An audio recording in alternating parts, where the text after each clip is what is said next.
Kaugnay ng hinihinalang kaso ng meningococcemia sa isang ospital sa Tondo, Maynila, makakausap natin si Health Secretary Francisco Duque. Secretary Duque, good morning po. Hi, magandang umaga sa iyo, Susan, at sa lahat ng iyong mga taga-subaybay. Okay, Secretary, kailan mo malalaman ng resulta? Kasi kahapon, pumunta kami dyan, kumuha na ng blood sample doon sa pasyente. 5 to 7 days. 5 to 7 days, pinadala sa RITM o sa San Lazaro yata, hindi ko naman siguro. Pero usually it takes mga 5 to 7 days. 5 to 7 days? Oo. Okay. So ngayon, ang atin working diagnosis ay ang suspected meningococcemia. Okay, Secretary, para ho sa kaalaman ng publiko, paano ba nakukuha yung meningococcemia? Ano yung mga sintomas dito na dapat tandaan ng mga kababayan natin? Well, Susan, unang-una, ang meningo ay ang nagkukos nito, ang sanhi nito ay ang mikrobyo na ang pangalan Neisseria meningitidis.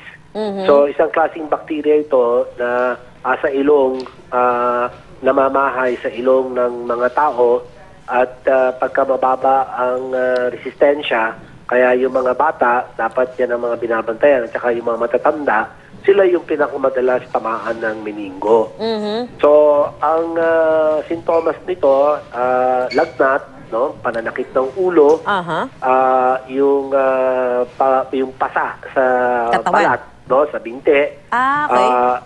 Yun na parang nagpapasa. Alam mo yung kulay violet, purpuric rash kung tawagin, no, may purpura, ano.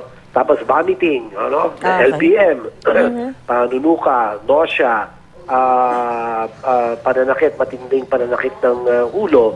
So ito ang mga sintomas na dapat bantayan at huwag magpatumpik-tumpik at huwag mag-alinlangan. Galing na sa ospital kung may ganito, lalo na mga bata. Ano?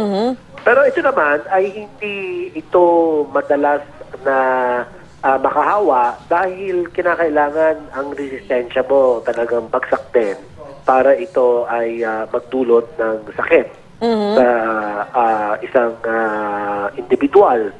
So, kailangan palakasin ang ating resistensya sa pamamagitan ng mga sumusunod. Unang-una, yung pag-iwas sa mga mataong lugar.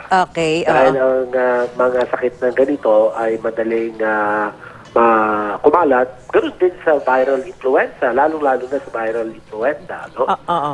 Pangalawa, yung cough etiquette. Okay, yung pagbahing. Pag-ubo. Nakapanyo, pag-ubo, huwag kang buwabahin kung saan-saan. Dapat ay meron kang tissue. Yung tissue, huwag naman iniiwan, tinatapon kung saan-saan. Ilagay lang sa bulsa. At pangatlo, minom ng maraming tubig, lalo na mga batang-bata at mga matatanda, sila ang pinakamadalas din maapektuhan ng dehydration at nakakapagsak din ng resistensya yan. Pangapat, yung pagkain mo mga masusustansya, mayaman sa mineral, vitamina A, B, C, D, at saka vitamin E, at saka yung consays. Ay, di ba consays, kundi yung zinc. Kung tawagin zinc, no? Yung mineral, ito ay napag-alaman na nakakapagpatibay ng ating respiratory tract, ano? Upper respiratory tract kung minom ng zinc ang bata at matanda at nakakaiwas ito, nakakatulong sa pag-iwas sa mga sakit. At of course, yung exercise, kailangan natin yan, libre. Huwag na kayo mag-escalator, mag-elevator, kung pwede lakarin. Makarin na lang. Dahil maigi sa katawan yan. Ang katawan ng tao, hindi yan ginawa para mamalagi sa isang lugar. Kailangan bumagalaw tayo, naglalakad, kung pwedeng mag-brisk walking. Simple lang yan, practical, no? Pero nakakatulong sa malakas na resistensya. Okay, eto ngayon, panghuling tanong po, Secretary, usong-uso din ngayon yung trangkaso. Ano ba mapapayo natin sa publiko? Alam mo, taglamig, Susan, no? Okay. So, taon-taon, meron tayong tumataas na kaso ng influenza-like illness. Ito yung para mga trangkaso at kadalasan yan ang mga nararanasan ng ating mga kababayan. Ikaw at ako, palagay ko, itong nakaraan, nagkaroon din ako ng ganito. Pero nawawala naman din kaagad, 3-4 days nawawala. So, dapat dito nga, yung mga sinabi ko, umiwas tayo sa mga daming tao, mag-ugas ng kamay. Lagi Proper hand nag-ugas ng washing. kamay. Kumanta ka ng happy birthday, magdasal ka, habang nag-ugas ka ng tubig at sabunin mong maigi, likod, sa palad, sa daliri, hindi yung wisik-wisik lang, tapos na. No? At kung pwede, iwasan yung beso-beso.